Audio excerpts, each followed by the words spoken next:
Ernest, a dark handsome young Nigerian man with a captivating smile and smooth-talking charm. He's aware of his good looks and uses them to manipulate wealthy young girls and lonely older women. Despite his intelligence and ability to work hard, Ernest chooses the easy route, drifting through life relying on the fine boy privileges that his looks grant him. Ernest's days are spent being pampered by rich girls who shower him with gifts, expensive clothes, and cash, while his nights are reserved for lonely older women who pay him generously in exchange for his company and sexual favors. He feels invincible and satisfied, as if he's found a shortcut to life. Ernest's routine deepens as he dates more girls and older women, strategically managing his relationships to ensure a steady flow of income. He manipulates them emotionally, making them feel special while keeping himself detached. For wealthy young girls, he plays the perfect boyfriend, lavishing them with attention and lies about his future goals, all to keep the gifts coming.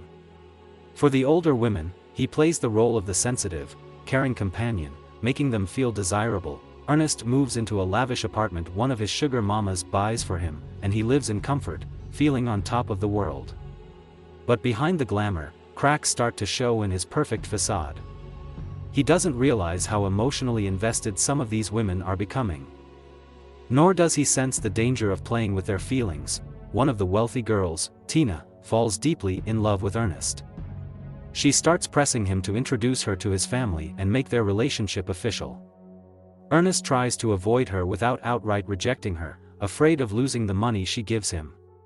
Tina, sensing his avoidance, becomes possessive and jealous, questioning Ernest about his other relationships. Meanwhile, one of his older clients, Madame Gloria, who is in her 40s, begins to expect more commitment from him as well.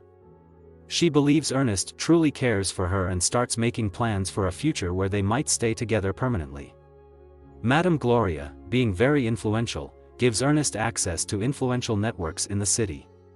Ernest, blinded by greed, continues to play along. Ernest's web of lies begins to unravel.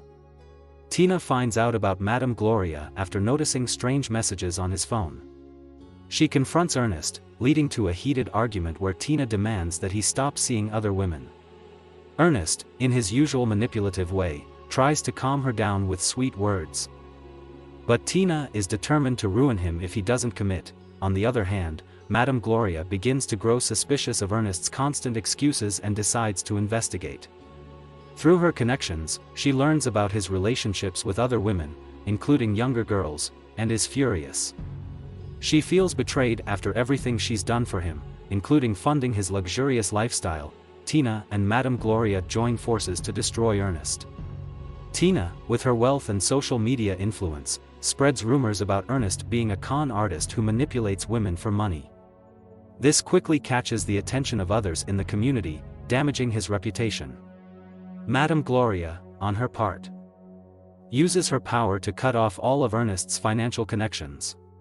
She ensures that his bank accounts are frozen, and his access to luxury is completely shut down. Ernest, once living in luxury, is now facing humiliation. His friends abandon him, and he is kicked out of the lavish apartment that Gloria provided. With no source of income, no home, and no reputation to fall back on, Ernest is left with nothing. Ernest attempts to reach out to his former girlfriends and clients, but no one wants anything to do with him. His charm has faded, and his desperation is clear. He ends up homeless, wandering the streets, realizing that the life he built on deceit and laziness has crumbled. The reality of his situation hits him hard. His looks, once his biggest asset, are no longer enough to secure him a stable future. In a moment of reflection, Ernest realizes that he wasted his potential and could have achieved so much more if he had used his intelligence and skills rather than relying on manipulative schemes. His life of indulgence has left him empty, and he is filled with regret. Ernest sitting on a park bench observing people passing by, many of whom were once part of his life. He contemplates how he went from having everything to losing it all, understanding that easy money and superficial relationships come with heavy consequences. In the final moments, a glimpse of hope appears as Ernest gets up, determined to change his life, willing to work hard and rebuild with integrity, but now starting from rock bottom. Lessons. The story highlights the dangers of living a life dependent on manipulation and deceit. It showcases the importance of hard work, honesty, and self-respect, teaching that shortcuts to success often lead to disastrous consequences.